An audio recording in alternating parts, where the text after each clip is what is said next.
In this episode, we speak with Dr. Robert Mittendorff, a general partner and head of healthcare at B Capital, a multi-stage global investment firm with over $6 billion in assets under management. The firm partners with extraordinary entrepreneurs to shape the future through technology by investing out of multiple funds from seed to late-stage venture growth, while focusing primarily in the technology, healthcare, and climate sectors. Previously, Robert was at Norwest Venture Partners for nearly a decade as a partner and co-head of healthcare. He has been involved in investments and associated exits with public equity value or acquisition value that exceeds a total of $10 billion. Robert is a Stanford-trained, board-certified emergency physician who earned his MD from Harvard in the Harvard-MIT program, his MBA from Harvard Business School, and his MA in International Affairs from King's College London. Robert received his undergraduate degree in biomedical engineering at Johns Hopkins. I'm your host, RJ Lumba. We hope you enjoy the show. If you like the episode, click to follow. RJ Lumba is the managing partner of Growth Cap and the executive chairman of Market Insight Media. He is the host of Growth Investor, a podcast featuring today's best investors, executives, and founders. In the minutes ahead, we'll uncover insights and strategies for accelerating growth and succeeding in business. Robert, thank you so much for taking the time to chat with us today. It's a delight to be with you. Oh, thanks for inviting me, RJ.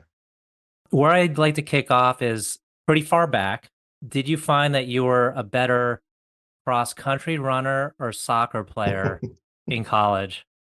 I would say I was average at both. I think anything I achieved in sports was due to just sheer hard work and grit.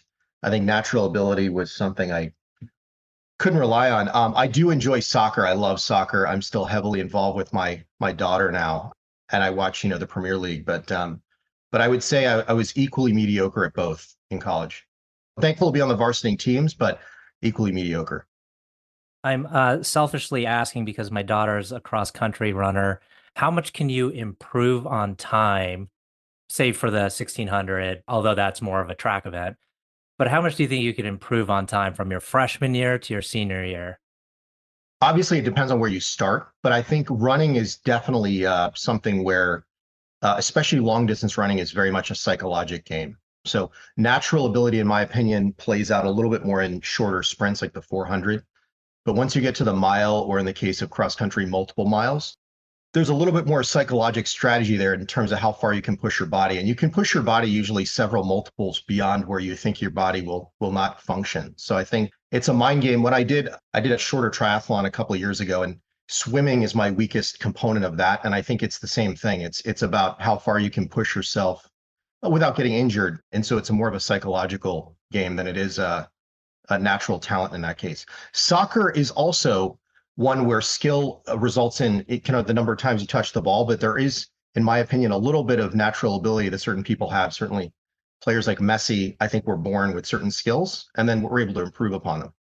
Well, you were at Johns Hopkins and you were clearly, very accomplished academically as well as athletically. Take us through kind of how you got to where you are today, and maybe we'll try to compress it, but you've done a lot. So you probably have a concise way of describing your journey. I may have done a lot, but I always think there's more to do. And I'm also in awe of a number of people that I've gotten to work with over the years, whether they're entrepreneurs or other investors or physicians. But I would say, at the core of all of that you see is a very fundamental interest. I would call it an engineering mindset of how the world works from a practical perspective and how we can manipulate it with science and engineering to achieve, human impact. So I think that's at the very beginning. Whether you think about me personally or my religious views, it's all about how you can use knowledge to develop things to improve the world. And so I think that sits underneath all of it. Biomedical engineering was a way of doing exactly that. Being a physician, which was part of that path, was understanding how to practically apply the things that we can understand to benefit human health.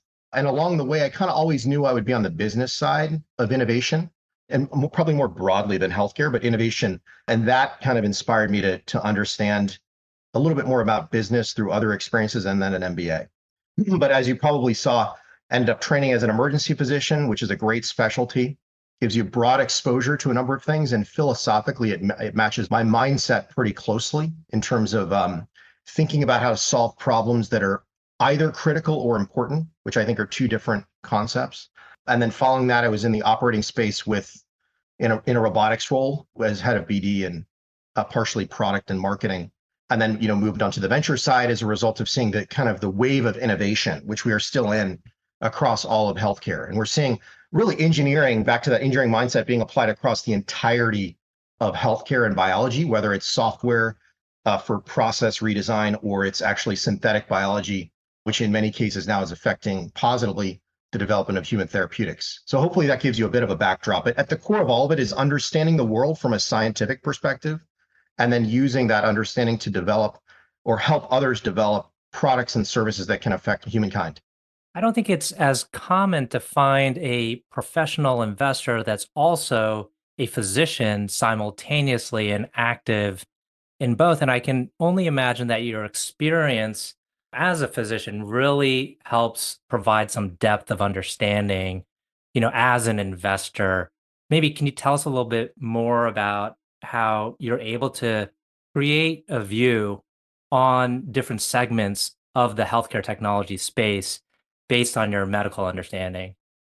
Absolutely. And to be clear, I practiced as an emergency physician part-time from residency, which ended in 2008 up until the end of 2021. And then due to the global role I hold now as head of healthcare, the weekend shifts, which were my typical shifts, got harder. But I was able to practice kind of halfway through the pandemic. The answer to your question, it's an important one. I think as a physician, the number one thing I always think about when I start looking at an investment or a new technology is the patient. Number one. I think that's a good instructive way of looking at innovation. So number one, that focus is super important. I think if you're trained from another perspective, you may come in with a different lens, like, will this save the system money, which is super important, but secondary, in my opinion, to the Hippocratic Oath, which is first, do no harm. So number one is my focus on the patient. And I think you can look at almost everything in healthcare from that lens, and you tend not to go wrong. So now there are different philosophies there, but I would say the first thing I look at, whether it's a device like one of our companies, Carlsmed, which is transforming spine surgery with patient-specific implants that improve alignment relative to the standard of care, or Capital RX, which is a PBM, a next-generation PBM that flattens the costs for employers and purchasers of PBM services by implementing a vastly superior tech platform. Both end up helping the patient, and they have benefits for the patient that are obvious. And as a result of that, you actually end up typically saving money.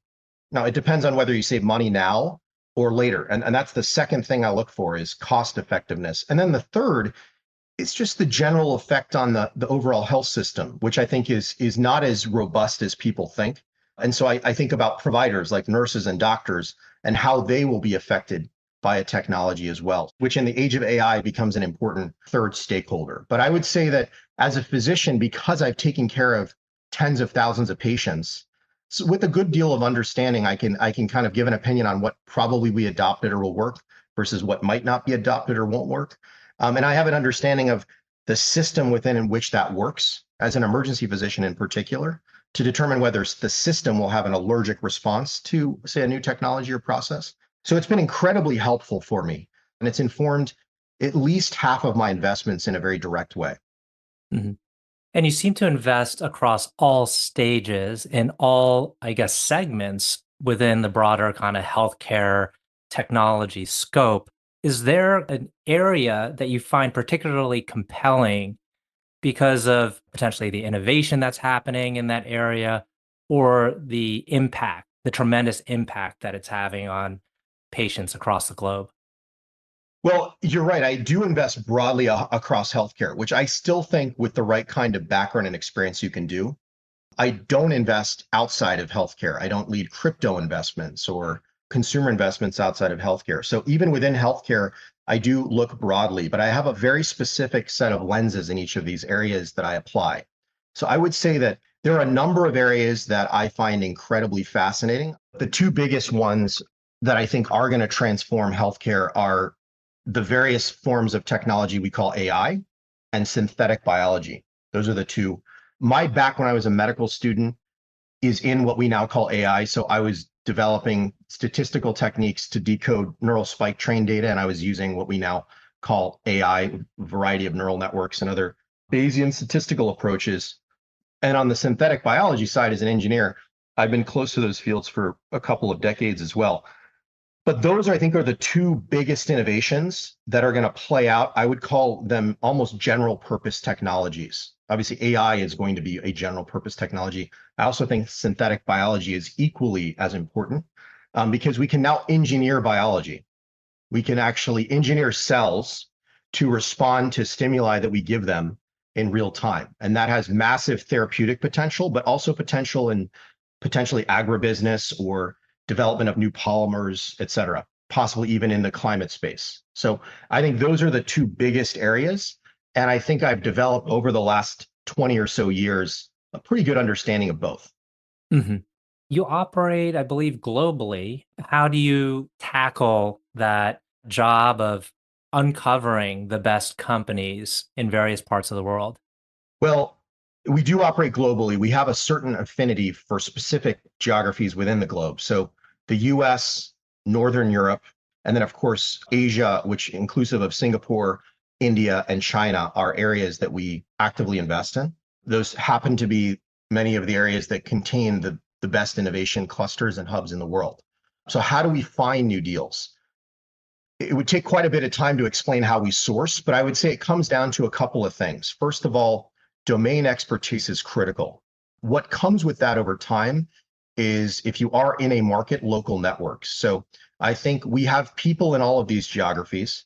We have individuals that interact in India, certainly in China, and here in the US and Europe. And we are constantly working to improve our networks to expand the people we know through our domain experience and knowledge to find where innovation is happening.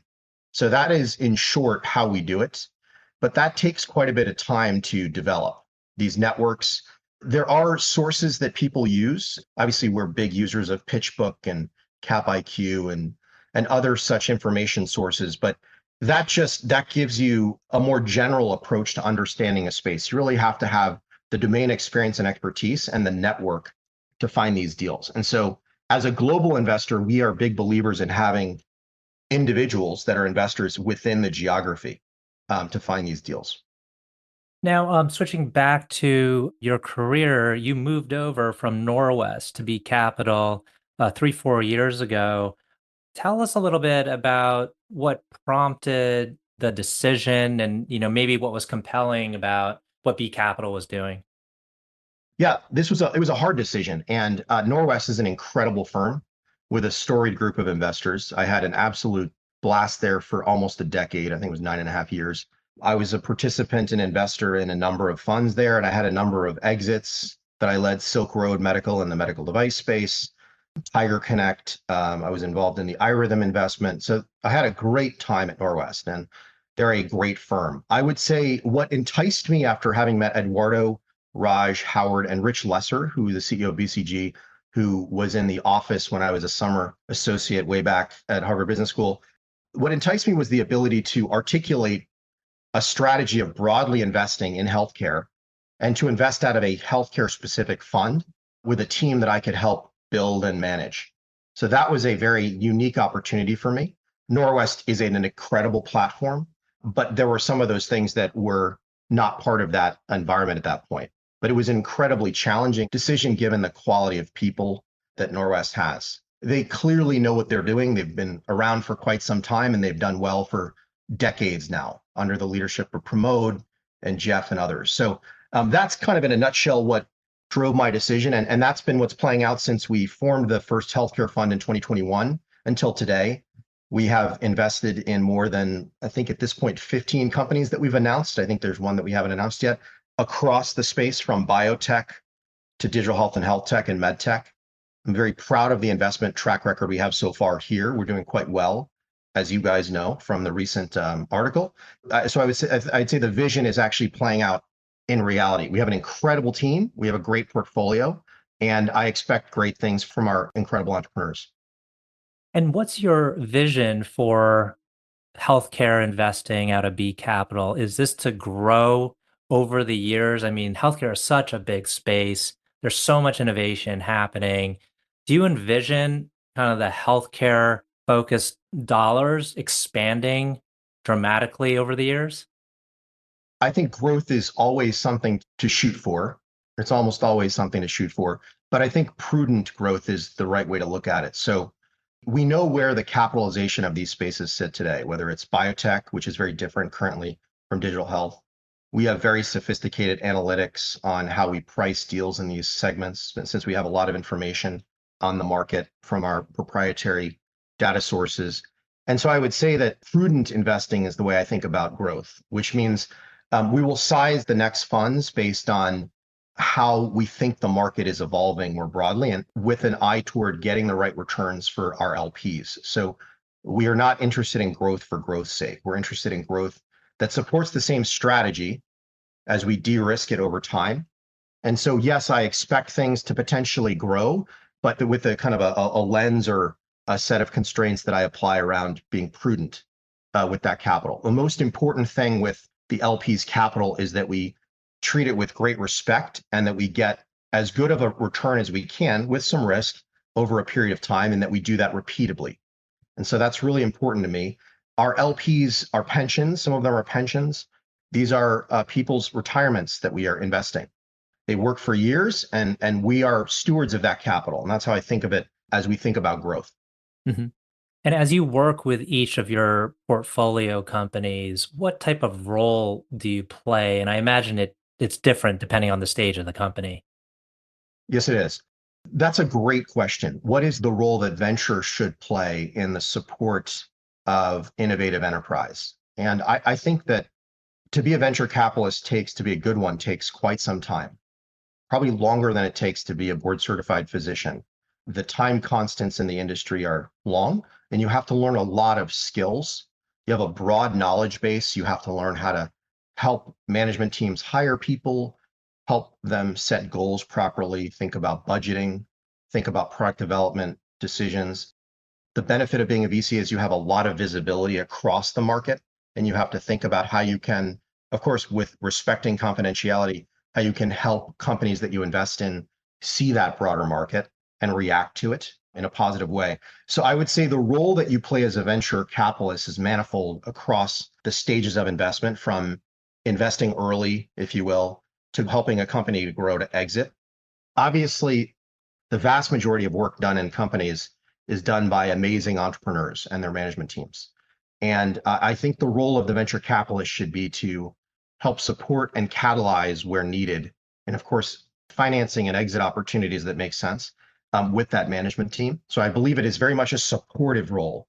I think the word coaching is actually too strong. It's more of a supportive and a constructive advisory role to management teams. And I think that's typically where I've found the most success, is being in that type of role as a venture capitalist. And that means you need to have a number of things in your tool belt, because things come up every day that may require a different skill set. And if you've seen it or done it 5 times before and that entrepreneur hasn't, because they're focused on their one enterprise, you can typically help them understand the pitfalls of various decisions in that scenario. Now, there's many funds out there, or even individual investors that are all looking for the best healthcare deal out there, healthcare investment opportunity. What would you tell a founder or CEO is kind of the competitive advantages of partnering with B Capital? I think we're a very unique firm. I think that B Capital brings a couple of key things that differentiate us. Number one is you have to think about all the firms that are global. And so that limits you to a select group of firms. And why is being global important? Because it gives us a vantage point that is global around innovation, around business models, business processes, how to expand to other geographies, which is becoming increasingly important to strategic acquirers. So the global part of what we do is critical. We see biotech deals in China. We have a cross-border deal that just got acquired that was, partly China, partly US in character. So I think being global is super important. I think we're also a multi-stage investor. That's important to entrepreneurs because we see things early, and we're also used to seeing things late and helping companies that are at the IPO and acquisition stage. We have a very close partnership with BCG. BCG is not involved in our investment decision making, and clearly we maintain strict confidentiality around a variety of different aspects of their work and ours. However, it gives us a great vantage point with strategic spaces that we operate in, not with particular clients, but from a general perspective, where the industry might be going. And I'll give you an example. A recent paper came out from a BCG partner that I work closely with, Chris Meyer in London. And Chris is in the biopharma practice. And he just published an article in early May around the characterization of AI-enabled drugs that are currently in the pipeline from preclinical to phase 2 or 3 now, and how they look from are they follow-on molecules? Are they truly novel? Are they novel targets or not novel targets? That kind of work helps us understand where strategics are thinking about the puck's next trajectory. So that is probably the next area. The next one in line would be our capital flexibility. We have a number of funds that we can invest out of. We have a lot of flexibility on capital. We don't have to lead, we can follow. We don't have strict mandates or requirements on certain types of things, which other firms may. And then I think the last is our team. We have a very dynamic, diverse, and incredibly accomplished team, which allows us to move quickly on deals with, I think, industry-leading diligence. And that allows us to, I think, audition for CEOs that we are considering investing in. Because the last part of the venture game, you can select a great company, but in the end, the management team has to want you to be part of that cap table. And I think that's something that our team and all of the other aspects of what I just described are big advantages for us. Mhm. Now, I presume during your career as an investor, you're evolving how you kind of approach but each opportunity or maybe even your career, and there's different challenges at each point. What's the biggest challenge for you now in terms of your ability to be successful in your role? That's a really great question. I would say there are two challenges with being a venture capitalist these days.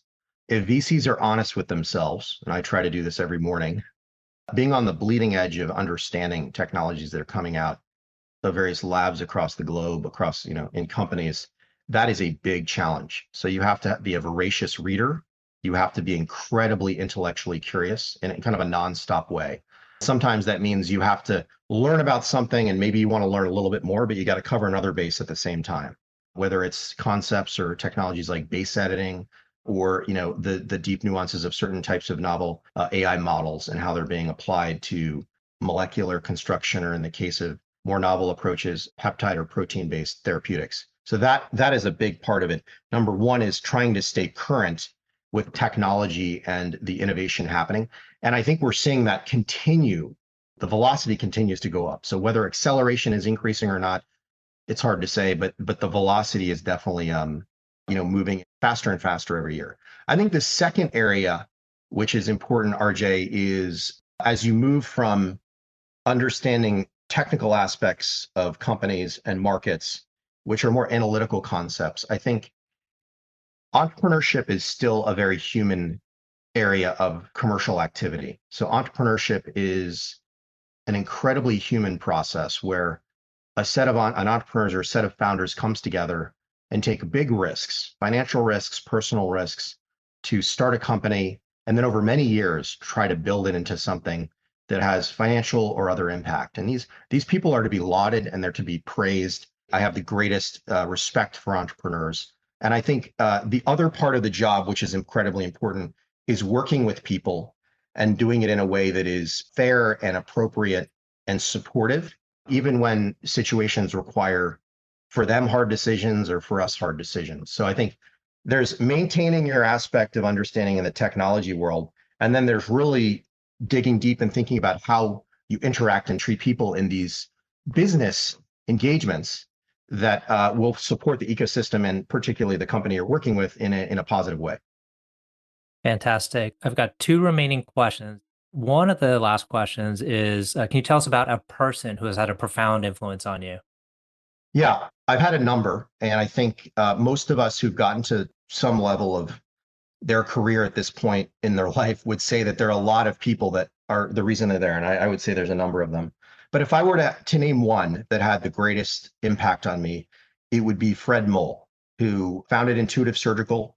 He founded Hansen Medical, where I was an executive. He hired me while I was a resident, an emergency medicine resident at Stanford, to take that job following residency. And what I learned from Fred were three things. So he's a consummate entrepreneur. He's the undisputed best robotics entrepreneur on the planet, period. I would say he also founded Oris, which J&J bought.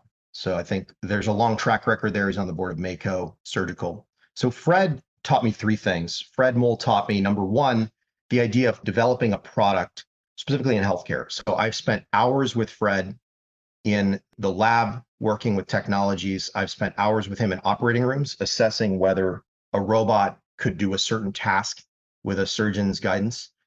And I think that learning can only be done hands-on in person. So he taught me how to think about product development, and that's really informed a number of my investments, whether it's in the software space or in the medical device space. Number two is Fred is a very amazing individual that can raise money and execute business development deals. He's raised hundreds of millions of dollars of capital, and the companies he's involved with, which he is heavily involved with, tend to do quite well. So he has an effect on these companies as either an advisor or an executive that's truly profound. And number three, I think, which is probably the most important of the three attributes, is Fred is one of the most humble people you'll find in the healthcare industry. And so he's been able to have amazing success, and he's been able to teach not just me, but lots of other people amazing things in the space and do quite well financially and have a major impact on the world. But he's still an incredibly humble person. So I think those three things are what I would say he taught me: product development in healthcare and need finding, all the way to prototype, to we had 2 robots go through the FDA successfully, to how do you think about raising money? And I raised money with him on Wall Street. We raised a second public offering of over 30 million when I was at Hansen Medical, and I was on the road show with him, which was a very instructive process. So, and then the third is just being an amazingly humble person, which is something to be applauded. So those are the three things that Fred taught me. Last question. Can you tell us about a charity, cause, or other endeavor that you're passionate about? I am involved in a number of these. I donate to certain religious organizations that we're part of, and I've been involved in some nonprofits in healthcare before. But I have to tell you, the one that I've been most passionate about was coaching my daughter's soccer team and her little girl friends, for several years. And the reason I thought that was important is partly about the sport, but it's more about the bigger lessons you learn about being on a team. Showing up every day and doing your best is not just for you, but it's for the rest of the people that are there, showing up on time, doing the best you can, even in times of when you're losing, for example, and being learning about loss. You may not enjoy it, but learning from each loss. All of these are skills and experiences that I think are translational. And so being part of that for several years when she was younger, until better coaches said that I should, retire from that because she was on, teams that were more selective, was probably my most passionate volunteer experience so far. Excellent. I have a daughter who plays soccer as well, and I can agree with you. Robert, thank you so much for taking the time to chat with us today. This has been a wonderful conversation. It's been an absolute pleasure, RJ. Thank you very much.